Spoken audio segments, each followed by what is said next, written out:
Salah seorang pemain kebangsaan iaitu Faisal Halim telah dikejarkan ke sini akibat disimbah asid di sebuah pusat beli belah yang kurang 5 kilometer berhampiran hospital ini.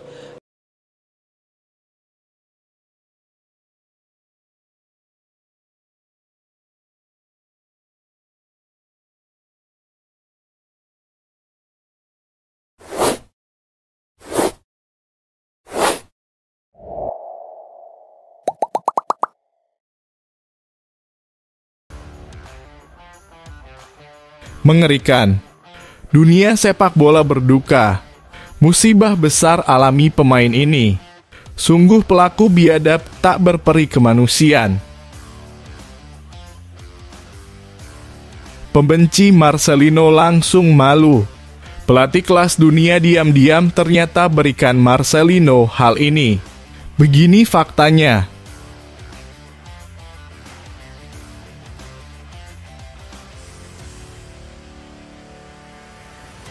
Bikin merinding. Sungguh tak berperi kemanusiaan. Dunia mengutuk keras atas kejadian ini. Admin dan seluruh penggemar sepak bola seluruh dunia turut berduka atas musibah yang dialami pemain ini. Beginilah detik-detik musibah besar yang dialami dua pemain Malaysia ini. Saksikan video ini sampai habis agar kalian semua tahu. Sebelum menonton, alangkah baiknya kita berdoa dulu minta keselamatan dan pelindungan pada Tuhan Yang Maha Esa agar dijauhkan dari musibah seperti ini. Selanjutnya, kronologi pemain timnas Malaysia Faisal Halim disiram air keras di negaranya sendiri akan dibahas GD Timnas News di video ini. Ya, kejadian buruk yang menimpa Faisal Halim jelas menggegerkan tak hanya sekadar pencinta sepak bola Malaysia, tapi juga publik negara tetangga Indonesia tersebut. Apalagi kejadiannya bermula ketika Faisal Halim hendak menikmati akhir pekan. Dikutip dari media asal Malaysia, Stadium Astro, kronologi kejadian penyiraman air panas itu berawal dari Faisal Halim dan keluarga ingin pergi ke pusat perbelanjaan pada Minggu 5 Mei 2024 siang waktu setempat. Tiba-tiba saja datang dua orang berboncengan mengendarai motor dan menyirimkan air panas ke tubuh bintang klub Selangor FC tersebut. Akibat kejadian itu, Faisal Halim dilaporkan mengalami luka di beberapa bagian tubuh, termasuk bajunya yang meleleh karena tersiram air keras. Berdasarkan sumber dari Astro Arena, Faisal Halim sedang membawa keluarganya ke pusat perbelanjaan. Lalu dua orang yang mengendarai motor mendekatinya dan melemparkannya cairan asam ke tubuhnya. Bunyi laporan dari Stadium Astro. Dilansir pada Minggu 5 Mei 2024. Usai kejadian itu, Faisal Halim langsung dilarikan ke Rumah Sakit Tamsen, Kuala Lumpur, Malaysia. Sampai berita ini dibuat, kondisi Faisal Halim masih dalam tahap perawatan. Selangor FC selaku klub yang dibela Faisal Halim pun siap memberikan dukungan kepada pemainnya. Bahkan Selangor FC akan bekerja sama dengan Kepolisian Kerajaan Malaysia PDRM untuk menangani masalah ini dengan serius. Dengan sangat menyesal kami informasikan bahwa pemain Selangor FC Faisal Halim menjadi korban serangan air keras siang tadi. Selangor FC menangani masalah ini dengan serius dan akan bekerja sama dengan PDRM dan pihak berwenang untuk melakukan penyelidikan terperinci guna mengidentifikasi pihak-pihak yang terlibat. Bunyi keterangan resmi Selangor FC. Mengutip dari Instagram klub, Selangor FC menyerukan kepada para pendukung dan penggemar sepak bola di seluruh negeri untuk mendoakan dan memberikan dukungan moral kepada Faisal Halim dan keluarganya serta menghormati privasi dirinya dan keluarganya saat ini. Tambah keterangan pihak Selangor FC. Dalam laporan yang diterima Stadium Astro, plat nomor yang digunakan motor pelaku juga plat palsu. Hal itu menandakan kejadian penyiraman air panas itu kuat dugaan sudah direncanakan dengan matang oleh sang pelaku. Setelah pengecekan, nomor kendaraan yang digunakan merupakan nomor kendaraan palsu dan motor tersebut diduga merupakan motor curian. Tutup keterangan dari pihak Stadium Astro.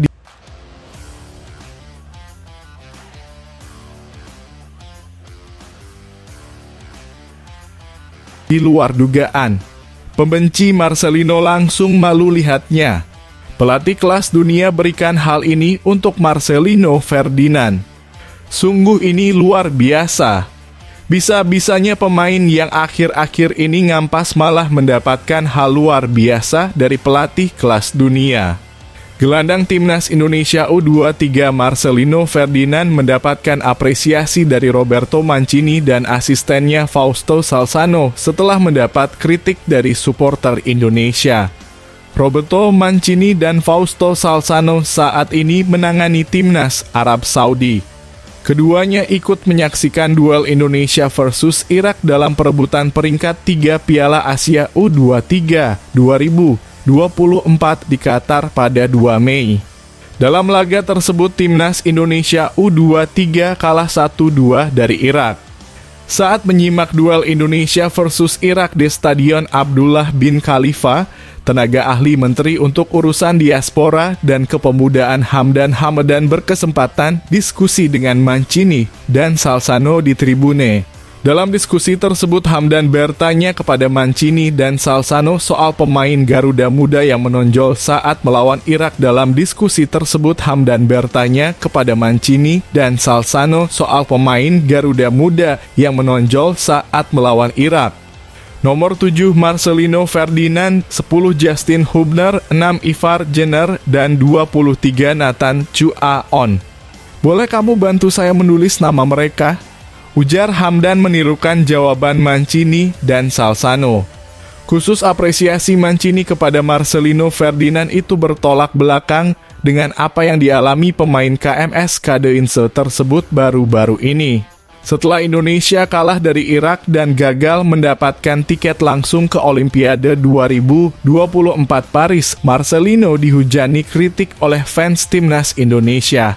Pemain jebolan Akademi Persebaya Surabaya tersebut dinilai terlalu egois dalam bermain, terutama ketika pasukan Sintayong memiliki kesempatan menyerang dan mendapatkan peluang gol. Kritik supporter itu pun dibalas Marcelino Ferdinand melalui unggahan di Instagram Story. Dalam unggahan usai pertandingan tersebut, Marcelino menuliskan negara lucu sebagai sindiran kepada supporter. Marcelino Ferdinand sendiri merupakan pemain andalan timnas Indonesia di berbagai level. Setelah tampil di Piala Asia 2023 di level senior, 3 bulan berselang Marcelino bermain untuk timnas U23 di Piala Asia U23. Di tengah atmosfer yang kurang kondusif, izinkan saya berbagi isi diskusi saya dengan beliau-beliau sebagai motivasi dan inspirasi yang positif. Poinnya adalah bahwa kita harus bangga dengan timnas dan para pemain kita, kata Hamdan. Fakta bahwa kita sudah sampai ke level playoff Olimpiade adalah capaian yang luar biasa dalam sendirinya. Adapun kekurangan yang ada, marilah kita serahkan kepada tim kepelatihan kita yang kompeten dan mumpuni, ucap Hamdan menambahkan.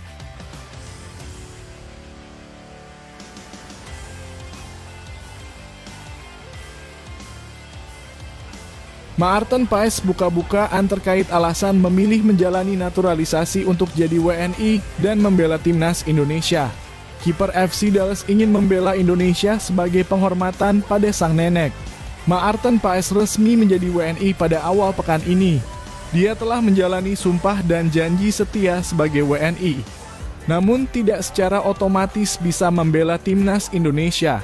Masih ada kendala yang dihadapi Maarten Paes.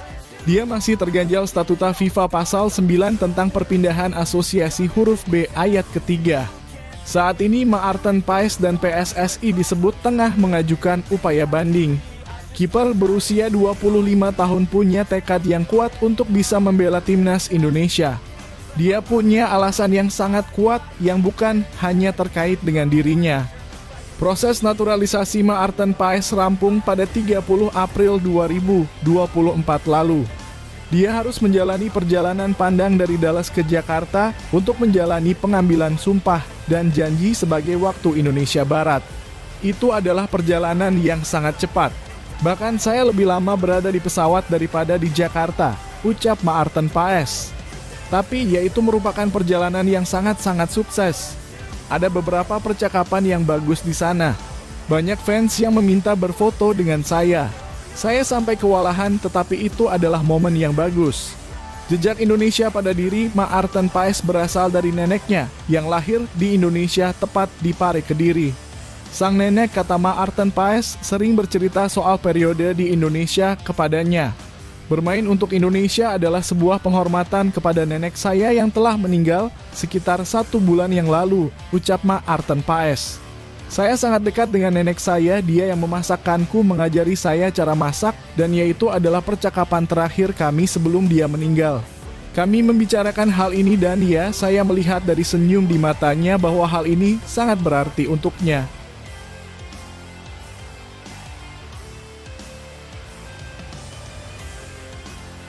Timnas U23 Indonesia langsung bergerak untuk memperebutkan tiket terakhir ke Olimpiade 2024. Garuda Muda akan menjalani laga play-off melawan Guinea pada 9 Mei mendatang. Laga tersebut jadi kesempatan pamungkas bagi Indonesia untuk bermain di Olimpiade. Shin Tae-yong langsung coba memaksimalkan kekuatan yang ada. Salah satunya dengan memanggil pulang Elkan Bagot dari Ipswich Town. Anggota Exco PSSI Arya Sinulinga menjelaskan, evaluasi sudah selesai dilakukan pasca Piala Asia U23 2024. Pada ajang tersebut, Garuda Muda kalah dari Irak dalam perebutan juara ketiga. Beberapa faktor jadi masalah krusial di laga tersebut, salah satunya karena kelelahan yang diderita pemain. Apalagi pada 3 laga terakhir mereka harus bermain hingga babak tambahan waktu. Sekarang saatnya kita fokus ke playoff tanggal 9 Mei melawan Guinea di Paris. Semua yang terjadi selama Piala Asia U23 2024 sudah evaluasi, tulis Arya Sinulinga di laman Instagram pribadinya. Menuju playoff, Justin Hubner harus kembali ke klub Cerezo Osaka. Sebelumnya dia mendapatkan izin tambahan karena Indonesia lolos dari babak fase grup. Kehadiran Hubner akan diusahakan demi menambah kekuatan Indonesia. Selain itu masih ada Elkan Bagot yang terus dikomunikasikan oleh PSSI. Elkan sudah selesai menjalani peminjamannya di Bristol Rovers. Saat ini tinggal menunggu keputusan Ipswich Town apakah mereka akan melepas pemainnya tersebut. Arya berharap 2 pemain ini bisa segera bergabung dengan timnas.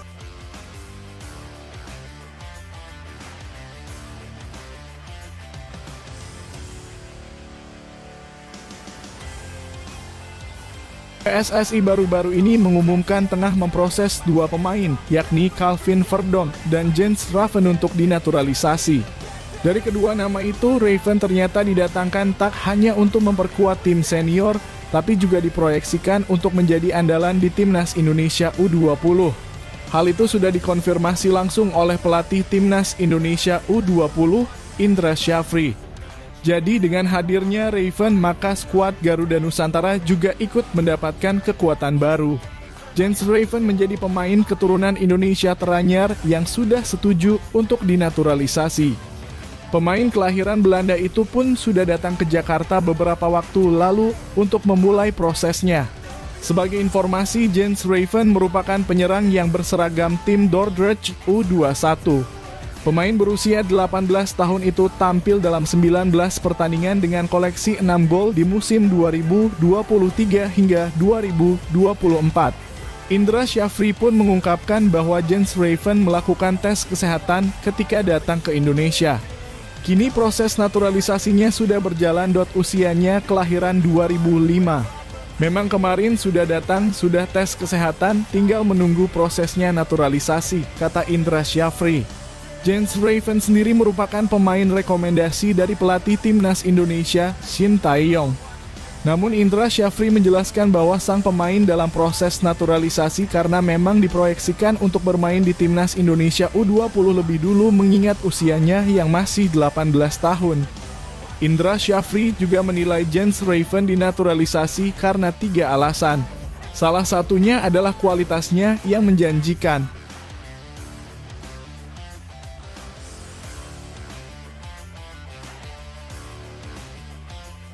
Daftar peraih penghargaan di Piala Asia U23 telah diumumkan usai final antara Jepang U23 versus Uzbekistan U23 Sabtu dini hari WIB 4 Mei 2024.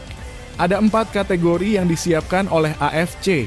Kategori yang pertama adalah kiper terbaik Piala Asia U23 2024. Penghargaan itu diberikan kepada kiper Uzbekistan U23 Abdulfahid Nematov. Melalui laman resminya, AFC membeberkan alasan memiliki Abdulfahid Nematov sebagai kiper terbaik Piala Asia U23. Pria berusia 23 tahun itu clean sheet sebanyak 4 kali dari 5 laga yang dilakoni. Selama perjalanan Uzbekistan di Piala Asia U23, dia cuma absen saat melawan Kuwait U23 di fase grup. Satu-satunya gol yang bersarang ke gawang Nematov terjadi di final melawan Jepang U23 di final. Kapten Jepang U23 Joel Chima Fujita dinobatkan sebagai Most Valuable Player di Piala Asia U23 2024. Pemain berusia 22 tahun itu dinilai memiliki peran penting dalam tim. Gelandang bertahan yang bermain untuk klub Belgia, Sint-Truiden itu sepanjang ajang ini berjalan mampu menunjukkan konsistensi. Dia dinilai memberi kontribusi besar untuk Jepang menggondol trofi Piala Asia U23 untuk kali kedua. Ali Jassim, pahlawan kemenangan Irak U23 atas Indonesia U23, keluar sebagai top skor Piala Asia U23. Dia mencatatkan 4 gol sepanjang turnamen berlangsung. Sebagai gelandang serang, dia tak cuma membantu tim untuk jadi pencetak gol. Karena tercatat pula pemain berusia 20 tahun ini menyumbang 2 assist. Dan supporter terbaik adalah Ultras Garuda yang selalu memenuhi tribun penonton ketika timnas Indonesia berlaga.